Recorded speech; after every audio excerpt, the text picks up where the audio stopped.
Champions trophy 2025లో రేపు ఆదివారం India New Zealand మధ్య మోస్ట్ క్రూషియల్ మ్యాచ్ జరగబోతోంది.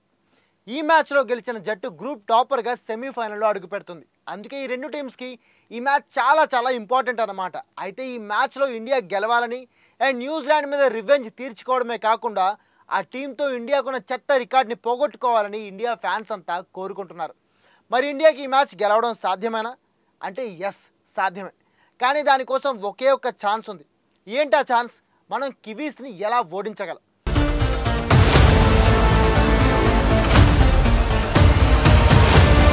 న్యూజిలాండ్ మీద ఇండియాకి చాలా చెత్త రికార్డు ఉంది. ముఖ్యంగా ఐసీసీ టోర్నీలో అయితే ఎంత తక్కువ మాట్లాడుకుంటే అంత బెటర్. ఎందుకంటే వరల్డ్ కప్స్, ఛాంపియన్స్ ట్రోఫీస్ ఇలా టోర్నీ ఏదైనా మనం బ్లాక్ క్యాప్స్ ముందు తల వంచేసాం. అంటే ఎక్కువ సార్లు ఓడిపోయాం అన్నమాట. మొత్తం ఐసీసీ టోర్నీలో 16 సార్లు మనం న్యూజిలాండ్తో మ్యాచ్ ఆడితే అందులో 10 సార్లు వాళ్లే గెలిచారు. 5 సార్లు మనం గెలిచాం అండ్ ఒకటి రిజల్ట్ రాలేదు. దీన్ని బట్టి మనం ఎంత వెనకబడి ఉన్నామో అర్థం చేసుకోవచ్చు.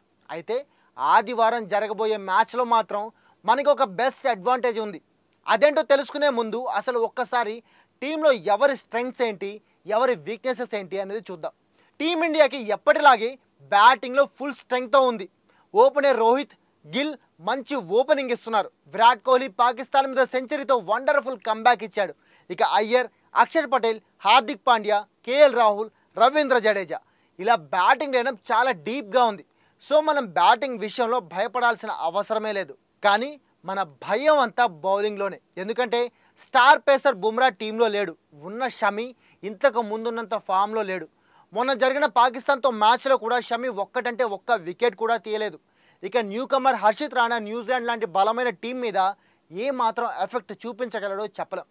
ఒకవేళ ఈ మ్యాచ్లో హర్షదీప్ని తీసుకున్నా ఇప్పటి వరకు ఈ పిచ్పై అతను ఆడలేదు కాబట్టి అతను కూడా అనుకున్నంత బెస్ట్ పెర్ఫార్మెన్స్ ఇస్తాడని చెప్పలేం. అయితే హార్దిక్ పాండ్యా మాత్రం ఇక్కడ చాలా బాగా యూజ్ అవుతాడు. హార్దిక్ వేసే ఫ్లైటెడ్ స్లో డెలివరీలు ఆడడం బ్యాట్స్మెన్కి కష్టమే. అందుకే ఇక్కడ హార్దిక్ ఖచ్చితంగా ఒక కీ ప్లేయర్ అన్నమాట.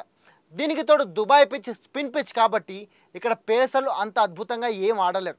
సో మనం ఇక్కడ బాగా డిపెండ్ కావాల్సింది మన స్పిన్ మీద. ఇండియాకి ప్లస్ అయ్యే విషయం కూడా ఏదైనా ఉంది అంటే అది స్పిన్ డిపార్ట్మెంటే. మన దగ్గర స్పిన్నర్లు కావాల్సినంత మంది ఉన్నారు. అక్షర్, జడేజా స్పిన్ బౌలింగ్తో పాటు బ్యాటింగ్ కూడా చేయగలరు. జడేజాకి న్యూజిలాండ్ మీద మంచి రికార్డ్ కూడా ఉంది. సో ఇక్కడ జడేజా కూడా మనకి మంచి అసెట్ అవుతాడు. అక్షర్ ఈ టోర్నీలో బాగా బౌలింగ్ చేస్తున్నాడు. వీళ్లే కాకుండా కుల్దీప్ కూడా బాగా ఆడుతున్నాడు. బంగ్లాదేశ్ మీద వికెట్లు తీయకపోయినా పాకిస్తాన్ మీద 3 వికెట్లు తీసి ప్రూవ్ చేసుకున్నాడు. అయితే మన దగ్గర ఉన్న ఇంకో మిస్టరీ స్పిన్నర్ వరుణ్ చక్రవర్తి. వరుణ్కి న్యూజిలాండ్ మీద పెద్దగా ఎక్స్పీరియన్స్ లేకపోయినా అతడి మిస్టరీ స్పిన్ని ఈ పిచ్లపై ఎదుర్కోవడం న్యూజిలాండ్కి కష్టమే. కాబట్టి మనం ఎక్కువగా మన స్పిన్ మీదే డిపెండ్ కావాలన్నమాట.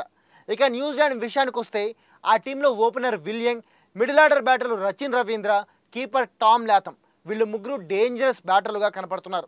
విలియంగ్, టామ్ లాథమ్ పాకిస్తాన్ మీద సెంచరీ చేశారు. ఆ తర్వాత బంగ్లాదేశ్ మీద రచిన్ రవీంద్ర సెంచరీ చేస్తే టామ్ లాథమ్ హాఫ్ సెంచరీ చేశాడు. గిల్ ఫిలిప్ కూడా పాకిస్తాన్ మీద హాఫ్ సెంచరీ చేశాడు. బంగ్లాదేశ్ మీద నాట్అవుట్గా 21 రన్స్ చేశాడు. అంటే వీళ్ళు నలుగురిని అవుట్ చేయడమే మన బౌలర్ల ముందున్న అతిపెద్ద టాస్క్. ఇక వీళ్ళు పోతే కేన్ విలియమ్సన్, డెవాన్ కాన్వాయ్ వీళ్ళంతా ఫామ్లో లేకపోవడం మనకు కలిసి వచ్చే అంశం. కానీ చెప్పలేం, ఎంత ఫామ్లో లేని ప్లేయర్లైనా ఇండియాతో మ్యాచ్ అంటే ఎక్కడలేని ఫామ్ తెచ్చుకుని ఆడతారు. లేకపోతే మనమే వాళ్ళకి ఫామ్ తెప్పిస్తాం. మన హిస్టరీ అలాంటిది. సో వీళ్ళని లైట్ తీసుకోకూడదు. ఇక వాళ్ళ బౌలింగ్ డిపార్ట్మెంట్లో కూడా పేసర్ల కంటే స్పిన్నర్లే మంచి ఫామ్లో ఉండడం మనకు కొద్దిగా భయపడాల్సిన విషయం. ఎందుకంటే దుబాయ్ పిచ్లు స్పిన్కి బాగా యూజ్ అవుతాయి. స్పిన్కి పనికిరాని పాకిస్తాన్ పిచ్ల మీదే వాళ్ళ స్పిన్నర్లు అదరగొట్టారు. కెప్టెన్ శాంటన్ పాకిస్తాన్ మీద 3 వికెట్లు తీస్తే బ్రేస్వెల్ బంగ్లాదేశ్ మీద 4 వికెట్లు తీశాడు. సో వీళ్ళిద్దరితో మనం చాలా జాగ్రత్తగా ఆడాలన్నమాట. ముఖ్యంగా రోహిత్ శర్మ తన ఫుట్వర్క్ మీద బాగా ఫోకస్ చేయకపోతే వీళ్ళతో కష్టమే. అయితే కివీస్ పేస్ బౌలింగ్ కొద్దిగా బలహీనంగా ఉంది.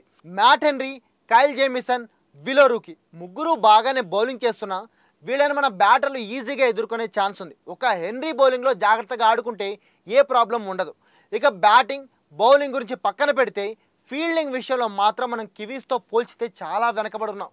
వాళ్ళ ఫీల్డింగ్, క్యాచ్ టేకింగ్ స్కిల్స్తో కంపేర్ చేస్తే మనం పూర్ పొజిషన్లో ఉన్నామనే చెప్పాలి. ఎందుకంటే మనం బంగ్లాదేశ్, పాకిస్తాన్లపై దాదాపు 1/2 డజను క్యాచ్లు మిస్ చేసాం. కానీ కివీస్ ఫీల్డర్లు ఒక్క క్యాచ్ కూడా మిస్ చేయకపోగా సూపర్ మ్యాన్లా డైవ్ చేసి జంప్లు చేసి క్యాచ్లు పట్టుకుంటున్నారు. బౌండరీలు కూడా మనకంటే బెటర్గా ఆపుతున్నారు.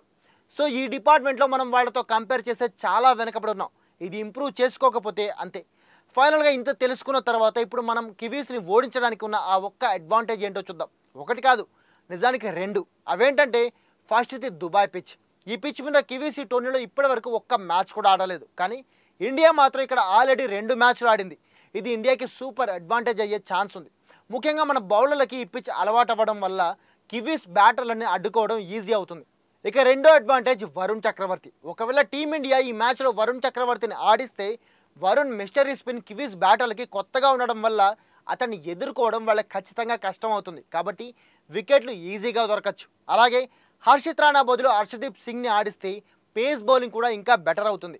వీటన్నింటికీ తోడు బలహీనంగా ఉన్న కివీస్ పేస్ ఇండియాకి బాగా కలిసి వస్తుంది, అందులో డౌటే లేదు. సో ఈ అడ్వాంటేజెస్ వల్ల ఇండియా కివీస్ పై గెలిచే ఛాన్స్ ఉంది. మరి మీరేమంటారు?